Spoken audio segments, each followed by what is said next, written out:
সে হাত জোর করে ক্ষমা চাইছে তার কৃতকর্মের জন্য। এটা আমি মনে করি আমাদের টোটাল শ্যামনগর বাসীকে জুতো মারা হয়েছে। আজ থেকে কাজী নজরুলকে বয়কট করলাম এবং এমপি হিসাবে স্বীকার করি না তার কৃতকর্মের জন্য। আমরা চাই মাননীয় স্পিকারের কাছে জোরালো দাবি, শ্যামনগরবাসীর পক্ষ থেকে অবিলম্বে তাকে সংসদ থেকে বহিষ্কার করতে হবে।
যখন 3 ঘন্টা অতিবাহিত হয়েছে উনি রামলীলায় যখন ব্যস্ত ছিলেন, ঠিক সেই সময় স্থানীয় জনগণ ঠিক পেয়ে ওনাকে ধরেছিল, হাতে হাতে ধরেছিল, অপ্রীতিকর অবস্থায় তাকে ধরেছিল। ধরার পরে বললো যে আপনার বাড়ি কোথায়?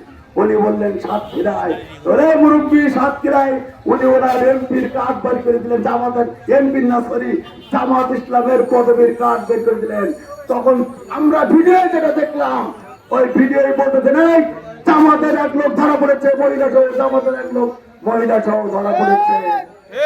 আমরা অত্যন্ত আশ্চর্যের বিষয়, প্রিয় সাংবাদিক বৃন্দ, আপনারা বিভিন্ন প্রিন্ট এবং ইলেকট্রনিক মিডিয়ায় লক্ষ্য করেছেন, সাংবাদিকরা ব্যাখ্যা দিয়েছে।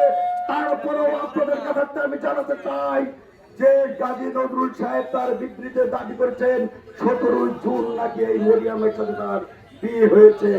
কিন্তু একটি মরিয়মের বায়োডাটায় দেখলাম গাজী নজরুল ইসলাম সুপারিশ করেছেন যে 22 জুন তারিখে সুপারিশ করেছে একটি মন্ত্রণালয় তার চাকরির জন্য।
পৃথিবীর সৃষ্টি থেকে মহান আল্লাহ তাআলা এই ইসলামকে সৃষ্টি করেছেন, আর ইবলিস সৃষ্টি করেছেন জামাতে ইসলামকে।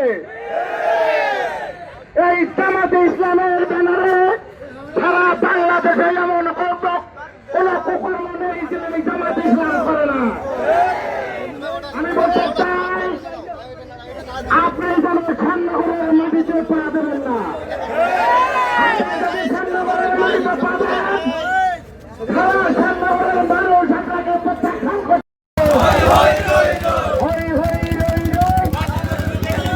মুস্তারন নজরুলকে লিখো, হই হই রই রই, শ্যামনগরে হবে না। হই হই রই রই, হই হই রই রই। সামনে ওঠার পরিবেশ তৈরি করে দিবেন। আগে আমাদের